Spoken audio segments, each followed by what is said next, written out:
Welcome to Surya tutorials. तो students, अपने last lecture में हम लोगों ने जो है साइंस के एवरग्रीन के सैम्पल पेपर फर्स्ट, जो कि आपका सीबीएसई 2021 बोर्ड एग्जाम्स के ऊपर बेस्ड है, उसके सेक्शन ए, सेक्शन बी और सेक्शन सी के सारे क्वेश्चंस को कवर अप कर लिया था। इस वीडियो में हम लोग जो है सेक्शन डी के सारे क्वेश्चंस को डिस्कस करेंगे और साथ ही साथ ये भी देखेंगे कि किस तरीके से आप लोगों को जो है अपने बोर्ड एग्जाम्स में कॉपी को लिखना है कि आप लोगों को ज़्यादा से ज़्यादा मार्क्स मिल सकें। तो चलिए स्टार्ट करते हैं स्टूडेंट्स। Question number 34। अब इसके फर्स्ट पार्ट में क्या बोल रहा है, element X forms a chloride with the formula XCl2 which is solid with a huge melting point, X would most likely be in the same group of the periodic table as। अब X क्या है, X एक element है जो chlorine के साथ react करके अब क्या फॉर्म कर रहा है, XCl2 को फॉर्म कर रहा है, ठीक है, जो क्या है सॉलिड नेचर का है और इसका मेल्टिंग पॉइंट जो है बहुत ज़्यादा है। तो हम लोगों को ये बताना है स्टूडेंट्स कि हमारा जो एलिमेंट X है ये क्या हो सकता है पीरियोडिक टेबल में। ऑप्शन है sodium, option B magnesium, option C aluminium and option D silicon. तो अगर हम लोग इसके आंसर की बात करें स्टूडेंट्स, तो हम लोगों को क्या गिवन था, दैट इज एलिमेंट X। हमारे पास एक एलिमेंट X है जो क्लोरीन के साथ रिएक्ट कर रहा है, तो क्या फॉर्म कर रहा है, XCl2 को फॉर्म कर रहा है। तो अगर हम लोग यहाँ से देखें तो आप लोगों को जब मैंने पढ़ाया था किस तरीके से जो है केमिकल फार्मूला बनाया जाता है, तो क्लोरीन की वैलेंसी कितनी होती है, 1 होती है और X की वैलेंसी यहाँ पे क्या रही होगी, 2 रही होगी, तभी तो इसने XCl2 फॉर्म किया होगा। तो अब अगर हम लोग ऑप्शंस को देखें तो यहाँ पर ऐसा कौन सा एलिमेंट है जिसकी वैलेंसी 2 है, दैट इज मैग्नीशियम। तो मैग्नीशियम की वैलेंसी 2 है, तो इसका करेक्ट आंसर क्या हो जाएगा, मैग्नीशियम। तो यहाँ पे आप लोग देखिए, मैग्नीशियम जब क्लोरीन के साथ रिएक्ट करेगा तो क्या फॉर्म करेगा, मैग्नीशियम की वैलेंसी 2 होती है, क्लोरीन की वैलेंसी 1 होती है, क्रॉस मल्टीप्लिकेशन होगा, क्या फॉर्म कर लेगा, MgCl2। यहाँ पे मैंने आप लोगों को रिप्रेजेंट कर दिया है कि किस तरीके से जो है ये कंपाउंड की फॉर्मेशन करेगा। अब क्वेश्चन नंबर सेकंड के ए पार्ट में क्या बोल रहा है, what properties do all the elements in the same column of the periodic table as boron have in common. तो क्वेश्चन में हम लोगों को ये बताना है कि जो हमारा एलिमेंट बोरॉन है, अब इस एलिमेंट के नीचे जितने भी हमारे एलिमेंट प्रेजेंट होंगे जो इसी कॉलम में लाई कर रहे हैं, उन सब में कौन सी ऐसी प्रॉपर्टी होगी जो सेम होगी। और हम लोगों को ये पहले से ही पता है कि सेम कॉलम में जो एलिमेंट्स लाई करते हैं उनको हम लोग क्या बोलते हैं, ग्रुप्स बोलते हैं। तो अगर हम लोग इसके आंसर को देखें तो हम लोगों को पता है कि बोरॉन का जो एटॉमिक नंबर होता है दैट इज 5, तो इसकी इलेक्ट्रॉनिक कॉन्फ़िगरेशन क्या हो जाएगी, 2,3। और हम लोगों को ये बताना है कि बोरॉन जो हमारा एलिमेंट है इसके नीचे जितने भी एलिमेंट्स लाई करेंगे उनकी जो प्रॉपर्टीज होगी उनमें कौन सी प्रॉपर्टीज सेम होगी। तो क्योंकि ये सेम ग्रुप से बिलोंग कर रहे हैं तो इनकी जो वैलेंसी होगी वो सबकी वैलेंसी क्या होगी, सेम होगी। So all the elements which are present in the same column as boron have the same valency, क्योंकि ये जो है सेम ग्रुप से बिलोंग कर रहे हैं। और हम लोगों ने पढ़ा है कि ऐसे एलिमेंट्स जो सेम ग्रुप से बिलोंग करते हैं उनकी वैलेंसी क्या होती है, सेम होती है। तो जो भी एलिमेंट्स बोरॉन के नीचे लाई करेंगे उन सभी की वैलेंसी क्या होगी, 3 होगी। अब बी पार्ट में क्या बोल रहा है, what properties do all the elements in the same column of the periodic table as fluorine have in common. तो यहाँ पर हम लोगों को ये बताना है कि हमारा जो एलिमेंट फ्लोरीन है, अब इस एलिमेंट के नीचे जितने भी एलिमेंट्स प्रेजेंट होंगे उनमें कौन सी एक ऐसी प्रॉपर्टी होगी जो कॉमन होगी। तो हम लोगों को ये पता है कि फ्लोरीन के नीचे जितने भी एलिमेंट्स प्रेजेंट होंगे ये सारे सेम ग्रुप से बिलोंग करेंगे, तो इनकी वैलेंसी क्या होगी, सेम होगी। तो अब हम लोग इसके आंसर को देख लेते हैं। तो अगर हम लोग फ्लोरीन की बात करें तो फ्लोरीन का एटॉमिक नंबर कितना होता है, 9 होता है और इसकी इलेक्ट्रॉनिक कॉन्फ़िगरेशन क्या हो जाएगी, 2,7। तो यहाँ से हम लोग क्या कह सकते हैं कि अब ये 7 इलेक्ट्रॉन को डोनेट तो कर नहीं सकता है, तो ये क्या करेगा, ये 1 इलेक्ट्रॉन को गेन करके क्या कर लेगा, आउटर मोस्ट शेल को कंप्लीट कर लेगा। तो इसकी वैलेंसी क्या हो जाएगी, 1 वैलेंसी हो जाएगी। तो हम लोग यहाँ से क्या कह सकते हैं, all the elements which are present in the same column as fluorine have the same valency. तो जितने भी एलिमेंट्स हमारे फ्लोरीन के साथ सेम कॉलम में प्रेजेंट होंगे उनकी वैलेंसी क्या होगी, सेम होगी, दैट इज 1। अब थर्ड पार्ट में क्या बोल रहा है, an atom has an electronic configuration of 2,8,7। अब हम लोगों को बोल दिया है कि एक एटम दिया गया है जिसकी इलेक्ट्रॉनिक कॉन्फ़िगरेशन क्या है, 2,8,7। तो इसका एटॉमिक नंबर कितना हो जाएगा, 17 हो जाएगा। हम लोगों को पता है कि जितने नंबर ऑफ इलेक्ट्रॉन्स होते हैं वही क्या हो जाता है, उसका एटॉमिक नंबर हो जाता है। तो इसके ए पार्ट में क्या बोल रहा है, what is the atomic number of this element, तो एटॉमिक नंबर 17 हो गया। अब बी पार्ट में क्या बोल रहा है, to which of the following elements would it chemically similar. अब यहाँ पर हम लोगों को 4 एलिमेंट दे दिए गए हैं, नाइट्रोजन, फ्लोरीन, फॉस्फोरस और ऑर्गन। हम लोगों को बताना है कि इन चारों में से कौन सा एक ऐसा एलिमेंट होगा जिनके साथ ये जो 2,8,7 है ये सेम प्रॉपर्टीज़ को शो करेगा। तो हम लोगों ने पढ़ रखा है कि ऐसे सभी एलिमेंट्स जिनके आउटर मोस्ट शेल में सेम इलेक्ट्रॉन्स प्रेजेंट होते हैं वो सेम केमिकल प्रॉपर्टीज़ को शो करते हैं। तो यहाँ से अगर हम लोग फ्लोरीन की बात करें तो फ्लोरीन की इलेक्ट्रॉनिक कॉन्फ़िगरेशन क्या हो जाएगी 2,7। तो फ्लोरीन के आउटर मोस्ट शेल में भी 7 इलेक्ट्रॉन्स हैं और ये जो हमारा एलिमेंट है इसके आउटर मोस्ट शेल में भी 7 इलेक्ट्रॉन्स प्रेजेंट हैं। तो ये जो है फ्लोरीन के साथ जो है केमिकली जो है सिमिलर प्रॉपर्टीज़ को शो करेगा।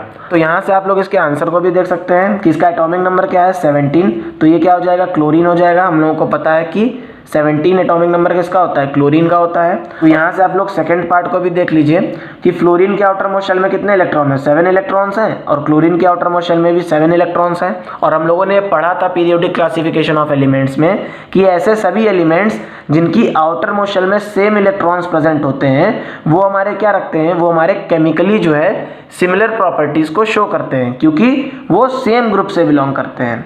तो फ्लोरीन और क्लोरीन क्या होते हैं सेम ग्रुप से बिलोंग करते हैं तो that is why they have same chemical properties. तो अगर हम लोग देखें तो हम लोगों ने 34 के फर्स्ट पार्ट को डिस्कस कर लिया। अब जो स्टूडेंट्स जो है 34 के फर्स्ट पार्ट को करना चाहते हैं वो 34 के फर्स्ट पार्ट को कर लें। अब हम लोग जो है सेकंड पार्ट को डिस्कस करते हैं। तो यहाँ पे चॉइस है आप लोग या तो इसको करिए या इसको करिए।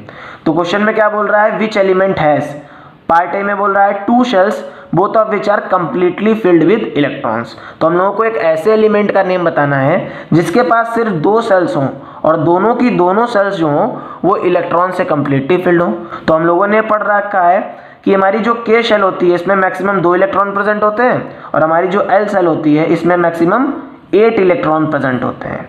तो यहाँ से अगर हम लोग देखें तो इसका एटॉमिक नंबर कितना हो जाएगा एटॉमिक नंबर 10 हो जाएगा और एटॉमिक नंबर 10 किसका है दैट इज नियॉन। तो हमारा एलिमेंट क्या हो जाएगा ये एलिमेंट हमारा हो जाएगा नियॉन। अभी आप लोग समझ लीजिए कि इसका आंसर क्या होगा और फिर मैं आप लोगों को जो दिखा दूंगा कि इस तरीके से आपको इसके आंसर को रिप्रेजेंट करना है।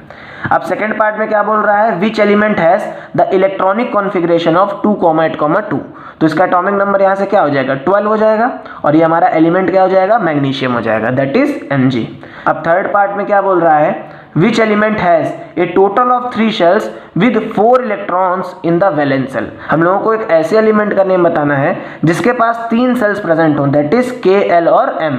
इनमें से जो थर्ड सेल है उसके पास 4 इलेक्ट्रॉन्स हैं तो बाकी की 2 सेल्स होंगी ये क्या होंगी कंप्लीटली फिल्ड होंगी। तो K सेल के पास 2 इलेक्ट्रॉन प्रेजेंट होते हैं और L के पास कितने इलेक्ट्रॉन प्रेजेंट होते हैं 8 इलेक्ट्रॉन प्रेजेंट होते हैं। तो यहाँ से अगर हम लोग देखें तो इसका एटॉमिक नंबर कितना हो जाएगा 14 हो जाएगा और इसका एटॉमिक नंबर अगर 14 है तो हमारा एलिमेंट क्या हो जाएगा दैट इज सिलिकॉन। अब फोर्थ पार्ट में क्या बोल रहा है which element has a total of 2 shells with 3 electrons in its valence cell। अब क्वेश्चन में क्या बोल रहा है कि हम लोगों को एक ऐसे एलिमेंट का नेम बताना है जिसके पास 2 सेल प्रेजेंट हो K और L। अब इन K और L में जो उसकी L सेल है उसके पास 3 इलेक्ट्रॉन हो तो K क्या होगी कंप्लीटली फिल्ड होगी तो इसके पास 2 इलेक्ट्रॉन हो जाएंगे। तो यहाँ से अगर हम लोग देखें तो इसका एटॉमिक नंबर क्या हो जाएगा 5 हो जाएगा। अब इसका जब एटॉमिक नंबर 5 हो जाएगा तो हमारा एलिमेंट क्या हो जाएगा दैट इज बोरॉन क्योंकि बोरॉन का एटॉमिक नंबर क्या होता है 5 होता है। अब फिफ्थ पार्ट में क्या बोल रहा है which element has twice as many electrons in its second shell as in its first shell. तो यहाँ पर हम लोगों को ऐसे एलिमेंट्स के नेम बताने हैं जिनकी अगर K सेल में x इलेक्ट्रॉन प्रेजेंट है तो उनकी L सेल में जस्ट दुगने इलेक्ट्रॉन्स प्रेजेंट हो दैट इज 2x। तो यहाँ से अगर हम लोग देखें तो सपोज कर लीजिए K सेल में अगर 1 इलेक्ट्रॉन प्रेजेंट है तो L सेल में 2 इलेक्ट्रॉन प्रेजेंट होंगे तो इसका एटॉमिक नंबर क्या हो जाएगा एटॉमिक नंबर 3 हो जाएगा और इसका आंसर क्या हो जाएगा दैट इज लिथियम। ये हमारा क्या हो जाएगा लिथियम हो जाएगा। अगर हम लोग सेकंड पार्ट को देखें तो K सेल हमारी क्या होगी अब यहाँ से K सेल के पास अगर 2 इलेक्ट्रॉन हो गए अब 2 से ज़्यादा तो हो नहीं सकते हैं तो इसके पास अगर 2 इलेक्ट्रॉन हो गए तो जो L सेल होगी इसके पास 4 इलेक्ट्रॉन हो जाएंगे तो इसका एटॉमिक नंबर कितना हो जाएगा 6 हो जाएगा और एटॉमिक नंबर 6 किसका होता है कार्बन का होता है। तो यहाँ पर या तो लिथियम हो सकता है और या फिर कार्बन हो सकता है। तो अगर हम लोग इसके आंसर को देखें किस तरीके से आप लोगों को रिप्रेजेंट करना है तो एलिमेंट क्या था जिसके पास 2 सेल थी K और L तो हमारा एलिमेंट क्या हो जाएगा 2,8 आंसर इसका क्या हो जाएगा नियॉन। अगर हम लोग सेकंड पार्ट को देखें तो एलिमेंट क्या है इसकी इलेक्ट्रॉनिक कॉन्फ़िगरेशन 2,8,2 है तो इसका जो है एटॉमिक नंबर 12 हो जाएगा और हमारा जो एलिमेंट का नेम होगा दैट इज मैग्नीशियम। अगर हम लोग थर्ड पार्ट को देखें तो एलिमेंट क्या था एलिमेंट के पास 3 सेल थी K, L और M। अब जो M वाली शेल थी इसके पास 4 इलेक्ट्रॉन्स प्रेजेंट थे तो हमारी K और L सेल क्या होगी कंप्लीटली फिल्ड होगी तो इसका एटॉमिक नंबर कितना हो जाएगा 8 to 10 + 4 14 हो जाएगा, और हम लोगों को पता है कि 14 जो है ये सिलिकॉन का एटॉमिक नंबर होता है। हमारा नेक्स्ट क्वेश्चन क्या है, दैट इज क्वेश्चन नंबर 35। तो 35 के फर्स्ट पार्ट में क्या बोल रहा है, define reproduction, how does it help in providing stability to the population of species. तो सबसे पहले हम लोगों को क्या बताना है कि रिप्रोडक्शन क्या होता है, और फिर हम लोगों को बताना है कि किस तरीके से रिप्रोडक्शन जो है स्पीसीज की पॉपुलेशन में जो है स्टेबिलिटी को प्रोवाइड करता है। तो यहाँ से अगर हम लोग आंसर को देखें तो सबसे पहले हम लोग जो है रिप्रोडक्शन को डिफाइन करेंगे, और फिर हम लोग ये देखेंगे कि किस तरीके से रिप्रोडक्शन जो है स्पीसीज की पॉपुलेशन में जो है स्टेबिलिटी को प्रोवाइड करता है। तो it is defined as the process in which an organism produce new organism of the same species. अब रिप्रोडक्शन क्या है, ये एक ऐसी प्रोसेस है जिसमें एक ऑर्गेनिज्म क्या करता है, अपने जैसे न्यू ऑर्गेनिज्म को प्रोड्यूस करता है, और वो जो ऑर्गेनिज्म प्रोड्यूस होता है वो सेम स्पीसीज का प्रोड्यूस होता है। अगर हम लोग एग्जाम्पल के तौर पे देखें तो डॉग की जितनी भी ब्रीड्स होंगी वो सारी क्या होंगी, डॉग्स होंगी। मतलब कि डॉग की जो संतानें होंगी या डॉग के जो ऑफ स्प्रिंग्स होंगे, बेबीज होंगे, वो डॉग की तरीके से होंगे। इसी तरीके से ह्यूमन के जो बेबीज होंगे या ह्यूमंस की जो ब्रीड होगी वो भी क्या होगी, ह्यूमंस ही होगी। ऐसा नहीं होगा कि ह्यूमंस जो है ये क्या कहते हैं, मैंगो प्लांट को प्रोड्यूस करेंगे, ऐसा नहीं होगा। ठीक है, अब हम लोग सेकेंड पार्ट को देख लेते हैं। तो सबसे पहला पॉइंट यहाँ पे क्या आ जाएगा, it leads to the continuity of life, without it there are many chances of absence of life. अब रिप्रोडक्शन की वजह से क्या होता है स्टूडेंट्स, कि जो लाइफ है उसकी कंटिन्यूटी बनी रहती है। अब इसको मैं आप लोगों को एक एग्जांपल के तौर पे समझाता हूँ। सपोज करिए आपके ग्रेट ग्रैंड पेरेंट्स ने जब रिप्रोडक्शन करी तो वो क्या हुए, उनसे ग्रैंड पेरेंट्स प्रोड्यूस हुए। अब ग्रैंड पेरेंट्स ने जब रिप्रोड्यूस किया तो आपके पेरेंट्स प्रोड्यूस हुए। अब आपके पेरेंट्स ने जब रिप्रोड्यूस किया तो आप लोग प्रोड्यूस हुए। अब आप लोग जब रिप्रोडक्शन करेंगे तो आपके बेबीज होंगे। तो इस तरीके से क्या हो रहा है, एक जो लाइफ है, जो स्पीसीज की जो लाइफ है उसकी कंटिन्यूटी नहीं बन रही है। तो यहाँ से हम लोग क्या कह सकते हैं कि जो रिप्रोडक्शन है ये क्या कर रहा है, कंटिन्यूटी ऑफ लाइफ को मेंटेन कर रहा है। अगर रिप्रोडक्शन नहीं होगा तो बहुत ज़्यादा चांसेस हैं कि जो भी हमारी स्पीसीज है वो क्या हो जाएगी, वो एक्सटिंक्ट कर जाएगी, क्योंकि एक पर्टिकुलर टाइम पीरियड के बाद क्या होगा, उसकी डेथ हो जाएगी। अब सेकंड पॉइंट क्या हो जाएगा, it also leads to the addition of new species. अब रिप्रोडक्शन की वजह से क्या होता है कि जो भी स्पीसीज होता है उनमें एवोल्यूशन आता है, और उस एवोल्यूशन की वजह से क्या होता है कि जो स्पीसीज होती है वो क्या होती है, चेंज हो जाती है, और हमारी जो इन्वायरमेंट है उसको नए स्पीसीज मिलते रहते हैं। तो यहाँ से आप लोग समझ गए होंगे। अब क्वेश्चन नंबर 35 के सेकंड पार्ट में क्या बोल रहा है, what is placenta, mention its role during pregnancy. सबसे पहले हम लोगों को बताना है कि प्लेसेंटा क्या होता है, और फिर हम लोगों को जो है प्लेसेंटा के रोल के बारे में बताना है प्रेगनेंसी के टाइम पर। तो अगर हम लोग इस क्वेश्चन की बात करें तो ये क्वेश्चन आपका जो है बोर्ड एग्जाम्स के पॉइंट ऑफ व्यू से बहुत इंपॉर्टेंट है। अब इसका आंसर क्या होगा कि placenta is a disc like tissue और स्ट्रक्चर। अब प्लेसेंटा क्या है, एक डिस्क लाइक स्ट्रक्चर होता है या एक टिश्यू होता है जो कि which is present inside the mother's body, जो मदर्स बॉडी के अंदर प्रेजेंट होता है। And with the help of placenta embryo gets nourishment. और इस प्लेसेंटा की हेल्प से क्या होता है कि जो एम्ब्रायो होता है उसको नरिशमेंट मिलता है। अब सेकेंड पार्ट में क्या बोल रहा था कि प्लेसेंटा का रोल क्या होता है प्रेगनेंसी के टाइम पे। So the role of placenta during pregnancy is to provide और ट्रांसपोर्ट ग्लूकोज।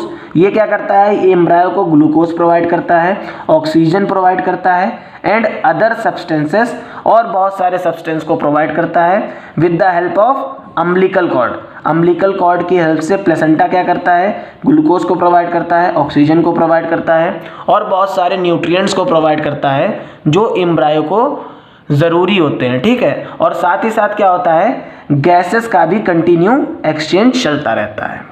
अब क्वेश्चन नंबर 35 के थर्ड पार्ट में क्या बोल रहा है, what are the various ways to avoid pregnancy, elaborate any one method. अब हम लोगों को सबसे पहले तो बहुत सारे मेथड्स को बताना है जो है प्रेगनेंसी को रोक सकते हैं, और फिर हम लोगों को उनमें से सिर्फ एक मेथड को एक्सप्लेन करना है, एलोबरेट करना है। तो अब हम लोग जो है इसके आंसर को डिस्कस कर लेते हैं। तो various ways to avoid pregnancy are as follows. तो बहुत सारे ऐसे मेथड्स होते हैं जिनसे जो है प्रेगनेंसी को अवॉइड किया जा सकता है। अब फर्स्ट वन हमारा क्या होता है, that is barrier method. Second हमारा क्या हो जाता है, केमिकल मेथड। थर्ड हमारा क्या हो जाएगा, सर्जिकल मेथड। और फोर्थ हमारा क्या हो जाएगा, intra uterine contraceptive devices, that is also called ICTS। तो यहाँ पर मैंने 4 नाम लिखे हैं, आप लोग और भी नाम लिख सकते हैं। बेसिकली 6-7 ऐसे मेथड्स हैं जो आप लोगों को मैंने पढ़ाया था। अब इनमें से हम लोगों को कोई भी एक मेथड को एलोबरेट करना है, तो हम लोग बैरियर मेथड को एलोबरेट कर रहे हैं। तो बैरियर मेथड क्या कहता है, in this method condoms, cervical caps and diaphragm are used. अब इस मेथड में क्या होता है, बेसिकली कॉन्डोम्स, सर्विकल कैप और डायफ्राग्राम का यूज होता है। They prevent the entry of sperms in the vagina during sexual intercourse. अब इसका काम क्या होता है, बेसिकली हम लोगों को नाम से ही समझ में आ रहा है, बैरियर। तो ये क्या करता है, ये वेजाइना के अंदर जो है स्पर्म की एंट्री को प्रिवेंट करता है during the time of sexual intercourse. हमारा नेक्स्ट क्वेश्चन क्या है, दैट इज क्वेश्चन नंबर 36। अब क्वेश्चन नंबर 36 में क्या बोल रहा है, व्हाट इज एन इलेक्ट्रोमैग्नेट। सबसे पहले हम लोगों को बताना है कि इलेक्ट्रोमैग्नेट क्या होता है। It is a temporary magnet. ये हमारा क्या होता है, टेम्परेरी मैग्नेट होता है, जो कि हमारा मैग्नेट की तरीके से बिहेव करता है जब हम लोग इसमें जो है इलेक्ट्रिक करंट को अप्लाई करते हैं। तो it behaves as a magnet when electric current pass through it as the current is off the magnetism is also lost. जैसे ही हम लोग करंट को बंद कर देते हैं वैसे ही क्या हो जाता है, जो हमारा मैग्नेटिज्म होता है वो भी लॉस हो जाता है। अब हम लोग जो है इलेक्ट्रोमैग्नेट को किस तरीके से फॉर्म करते हैं, तो हम लोग क्या करते हैं, एक सॉफ्ट आयरन कोर लेते हैं जिसमें हम लोग क्या करते हैं, बेसिकली कॉपर, जो हमारा कॉपर वायर होता है इसकी वाउंडिंग कर देते हैं, ठीक है। और इसके बाद इसमें क्या कर देते हैं, करंट को प्रोवाइड कर देते हैं। तो ये हमारा क्या करने लगता है, इलेक्ट्रोमैग्नेट की तरीके से बिहेव करने लगता है। अब क्वेश्चन नंबर 36 के सेकंड पार्ट में हम लोगों को क्या दिया गया है, एक फिगर दिया गया है और हम लोगों से दो क्वेश्चन पूछे जा रहे हैं। तो सबसे पहले बोल रहा है what will be the polarity at the end of x. तो यहाँ पर हम लोगों को जो है एक्स एंड में क्या बताना है, पोलैरिटी के बारे में बताना है। तो अगर हम लोग देखें तो यहाँ से हमारा जो करंट का डायरेक्शन होगा ये बेसिकली ये प्लस से माइनस की तरफ फ्लो करेगा। तो करंट का डायरेक्शन हमारा इस डायरेक्शन में फ्लो हो रहा है। तो यहाँ पर हम लोग क्या कह सकते हैं कि अगर हमारा करंट जो है ये बेसिकली इस डायरेक्शन में फ्लो हो रहा है तो ये क्या होगा, ये हमारे एंटी क्लॉकवाइज डायरेक्शन में फ्लो हो रहा है। और जब ये एंटी क्लॉकवाइज डायरेक्शन में फ्लो हो रहा है तो हम लोग क्या कह सकते हैं कि ये नॉर्थ पोल को रिप्रेजेंट कर रहा है। अगर ये नॉर्थ पोल को रिप्रेजेंट कर रहा है तो हमारा क्या करेगा, ये साउथ पोल को रिप्रेजेंट करेगा।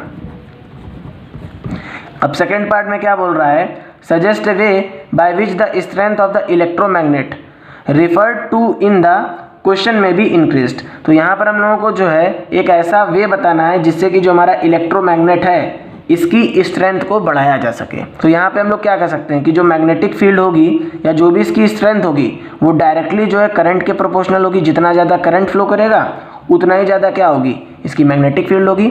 सेकेंड हम लोग क्या कह सकते हैं, number of turns of the copper wire. जितना ज़्यादा कॉपर वायर हमारा राउंड होगा उतनी ही ज़्यादा क्या होगी, ये जो इलेक्ट्रोमैग्नेट है उसकी स्ट्रेंथ होगी। तो इसका सेकंड पार्ट का आंसर क्या हो जाएगा कि जो हमारी स्ट्रेंथ होगी इलेक्ट्रोमैग्नेट की ये जो है number of turns of copper wire पे डिपेंड करेगी और साथ ही साथ इलेक्ट्रिक करंट पे डिपेंड करेगी। अब क्वेश्चन नंबर 36 में हम लोगों को इंटरनल चॉइस गिवन है। तो इसके सेकंड पार्ट में क्या बोल रहा है, 3 resistors are connected as shown in the diagram. अब यहाँ पर हम लोगों को डायग्राम में 3 रेजिस्टर्स गिवन है। तो ए और बी के बीच में 5 ओम का रेजिस्टर है और यहाँ पे हमारे पैरेलल कनेक्शन है, that is 10 ohm and 15 ohm. तो बोल रहा है current of 1 ampere flows through the 5 ohm resistor as shown in the figure. यहाँ पर हम लोगों को क्या गिवन है कि हमारा जो करंट है दैट इज 1 एम्पियर। ये 1 एम्पियर करंट जो है इस 5 ओम के अक्रॉस क्या कर रहा है, फ्लो कर रहा है। तो यहाँ से जब ये जाएगा तो यहाँ पे क्या होगा, ये डाइवर्ज हो जाएगा, टूटेगा। तो ये हमारी क्या वैल्यू हो जाएगी, I1 हो जाएगी और ये क्या हो जाएगी, I2 हो जाएगी। तो हम लोगों से क्या बोल रहा है, फर्स्ट पार्ट में हम लोगों को बता दो कि what is the current through the 2 resistors. अब इन दोनों रेजिस्टर्स में जो है क्या करंट पहुंचेगा। सेकेंड पार्ट में बोल रहा है what is the total resistance of the combination. हम लोगों को जो है कंबाइंड रेजिस्टेंस मतलब हम लोगों को इक्विवेलेंट रेजिस्टेंस की वैल्यू बतानी है। और थर्ड पार्ट में क्या बोल रहा है, what is the potential difference across A B. हम लोगों को ए बी के अक्रॉस पोटेंशियल डिफरेंस बताना है और ए सी के अक्रॉस पोटेंशियल डिफरेंस बताना है। मीन्स हम लोगों को वी ए बी बताना है और वी ए सी की वैल्यू बतानी है। तो चलिए हम लोग जो है इस न्यूमेरिकल को सॉल्व आउट करते हैं। तो फर्स्ट पार्ट में हम लोगों को क्या गिवन है कि जो हमारा करंट है वो क्या है, वो 1 एम्पियर है। तो हम लोग यहाँ से लेट कर ले रहे हैं, let I be the total current and I1 and I2 be the current flows through 10 ohm and 15 ohm. तो यहाँ पे I1 हम लोगों ने फ्लो बता दिया कि ये 10 ओम के अक्रॉस फ्लो कर रहा है और I2 हम लोगों ने बता दिया कि ये 15 ओम के अक्रॉस फ्लो कर रहा है। तो यहाँ पर अगर हम लोग देखें तो हमारा जो I रिजल्टेंट होगा ये किसके बराबर होगा, I1 प्लस I2 के बराबर होगा। तो I1 प्लस I2 की वैल्यू क्या हो जाएगी, 1 हो जाएगी, क्योंकि यहाँ पर हम लोग को गिवन है कि यहाँ से जो करंट फ्लो हो रहा है ये 1 एम्पियर ही फ्लो हो रहा है। तो यहाँ पर हम लोग क्या लगाएंगे, हम लोग यहाँ पे करंट डिवाइडर रूल लगाएंगे। अब करंट डिवाइडर रूल क्या कहता है कि हमारी जो I1 की वैल्यू होगी ये बेसिकली क्या आ जाएगी, जो हमारा एक्चुअल करंट है that is I R2 upon R1 plus R2। तो अगर हम लोगों को I1 की वैल्यू निकालनी है तो हम लोग R2 को लेकर के R1 प्लस R2 को जोड़ देंगे। तो यहाँ पे हमारी वैल्यू कितनी आ जाएगी, I की वैल्यू क्या है दैट इज़ 1 एम्पेयर, तो हमारा 1 एम्पेयर है, और R2 की वैल्यू क्या है दैट इज़ 15 ओम, तो 1 इंटू 15 अपॉन 10 प्लस 15। तो आप लोग जब इसको सॉल्व करेंगे तो ये क्या आ जाएगा 15 अपॉन 25, तो 5 3 जा 15 और 5 5 जा 25। तो इसको हम लोग सब सॉल्व करेंगे तो क्या आ जाएगा 0.6 आ जाएगा। तो जो I1 की वैल्यू क्या होगी, I1 की वैल्यू 0.6 एम्पेयर हो जाएगी। अब जब I1 की वैल्यू 0.6 एम्पेयर है तो इसको हम लोग यहाँ पे रखेंगे तो क्या हो जाएगा I2 आ जाएगा। तो I2 की वैल्यू कितनी आ जाएगी 0.4 एम्पेयर आ जाएगी। तो यहाँ पर आप लोगों को स्टूडेंट सिंपली क्या करना है, करंट डिवाइडर रूल लगा देना है, ठीक है। ये मैंने आप लोगों को पढ़ाया भी था कि करंट डिवाइडर रूल क्या होता है। अगर हम लोगों को I1 की वैल्यू निकालनी है तो हम लोग I को लेकर चलेंगे और R2 को ऊपर रख देंगे, बाकी R1 प्लस R2 को जोड़ देंगे। अगर हम लोगों को I2 की वैल्यू निकालनी है तो I हमारा ऐसे ही रहेगा और यहाँ पे क्या आ जाएगा R1 upon R1 plus R2। तो इस तरीके से आप लोग जो है करंट की वैल्यू को फाइंड कर लेंगे। अब सेकंड पार्ट में हम लोगों से क्या बोल रहा था, हम लोगों को इक्विवेलेंट रेजिस्टेंस बताना है। तो यहाँ पर हम लोग लेट कर ले रहे हैं कि जो हमारा पूरा सर्किट है इसकी जो रेजिस्टेंस होगा वो क्या होगा R इक्विवेलेंट होगा, और यहाँ पे जो 5 ओम है ये क्या हो जाएगा R हो जाएगा, R1 हमारा क्या हो जाएगा 10 ओम हो जाएगा, और R2 हमारा क्या हो जाएगा 15 ओम हो जाएगा। तो यहाँ से अगर हम लोग देखें तो R1 और R2 ये हमारा क्या है, ये हमारा पैरेलल कॉम्बिनेशन है। तो इसको हम लोग लेट कर ले रहे हैं कि हमारा क्या है R डैश है। तो R डैश इक्वल्स टू क्या हो जाएगा R1 पैरेलल टू R2। तो R डैश की वैल्यू क्या हो जाएगी 1 upon R1 plus 1 upon R2, जिसका डायरेक्ट फॉर्मूला क्या था R1 into R2 upon R1 plus R2। तो R1 की वैल्यू क्या थी 10 ओम थी, और R2 की वैल्यू कितनी थी 15 ओम थी, डिवाइडेड बाई 10 प्लस 15। तो हमारी वैल्यू क्या आ जाएगी 150 अपॉन 25, यही तो आएगी। तो 25 से जा कितना होता है 150 होता है कि नहीं होता है। तो R डैश की वैल्यू क्या आ जाएगी 6 ओम आ जाएगी। तो यहाँ से अब हमारा जो सर्किट है ये क्या हो जाएगा, इसको हम लोग कन्वर्ट कर सकते हैं कि नहीं कर सकते हैं। तो इसको हम लोगों ने क्या बोला R, जो कि 5 ओम गिवन था, और ये सर्किट हमारा क्या दे गया हमको 6 ओम दे गया। तो यहाँ से हम लोग क्या कह सकते हैं कि जो R इक्विवेलेंट है वो R प्लस R डैश के बराबर है कि नहीं है, क्योंकि ये सर्किट हमारा क्या है सीरीज में है। तो इसकी वैल्यू क्या आ जाएगी R इक्विवेलेंट की वैल्यू आ जाएगी 5 प्लस 6। तो R इक्विवेलेंट हमारा क्या आ जाएगा 11 ओम के बराबर आ जाएगा कि नहीं आ जाएगा। अब थर्ड पार्ट में हम लोगों से क्या बोल रहा था कि हम लोगों को इस सर्किट में जो है VAB की वैल्यू को फाइंड करना है, मतलब हम लोगों को वोल्टेज बताना है AB के क्रॉस, और फिर हम लोगों को बताना है वोल्टेज AC के क्रॉस। तो अगर हम लोगों को AB के क्रॉस वोल्टेज चाहिए तो हम लोगों को पता है V इक्वल्स टू क्या होता है IR होता है। तो ये R 5 ओम के क्रॉस हो जाएगा कि नहीं हो जाएगा। तो V इक्वल्स टू क्या है, I की वैल्यू थी 1 ओम और R 5 हमारा क्या हो जाएगा 5। तो 1 इंटू 5 इक्वल्स टू क्या हो जाएगा VAB हमारा आ जाएगा 5 वोल्ट। तो यहाँ पे हमारी VAB की वैल्यू कितनी आ गई 5 वोल्ट आ गई। इसी तरीके से अगर हम लोग देखें तो कंबाइंड जो इक्विवेलेंट सर्किट हम लोगों ने बनाया था उसमें जो R इक्विवेलेंट की वैल्यू थी जो AC के क्रॉस थी वो कितनी थी 11 ओम थी। तो R AC हमारा क्या है 11 ओम है, और I हमको पता है कितना है 1 एम्पियर है, क्योंकि पूरे सर्किट में तो 1 ही एम्पियर करंट फ्लो कर रहा है ना। तो यहाँ से हम लोग क्या कह सकते हैं V equals to VAC equals to क्या हो जाएगा I इंटू RAC। I की वैल्यू क्या है 1 एम्पेयर और RAC हमारा क्या है दैट इज़ 11 ओम। तो VAC हमारा कितना आ जाएगा 11 वोल्ट के बराबर आ जाएगा कि नहीं आ जाएगा। तो यहाँ से हम लोग क्या कह सकते हैं कि जो हमारा वोल्टेज होगा AB के क्रॉस वो कितना होगा 5 वोल्ट होगा, और वहीं पे अगर हम लोग देखें कि AC के क्रॉस कितना वोल्टेज होगा दैट इज़ 11 वोल्ट। तो इस तरीके से स्टूडेंट्स आज हम लोगों ने जो है साइंस के एवरग्रीन के सैम्पल पेपर फर्स्ट के सारे सेक्शंस को कवर अप कर लिया। अगर आप लोगों को ये वीडियो अच्छा लगा हो तो प्लीज़ चैनल को सब्सक्राइब करिएगा, वीडियो को शेयर करिएगा और कमेंट करिएगा। डिस्क्रिप्शन में मैं अपने टेलीग्राम चैनल की लिंक डाल दूंगा, और साथ ही साथ अपने वेबसाइट की लिंक भी डाल दूंगा। आप लोग वहाँ से जा कर के जो है सारी की सारी PDF को डाउनलोड कर सकते हैं। थैंक्स।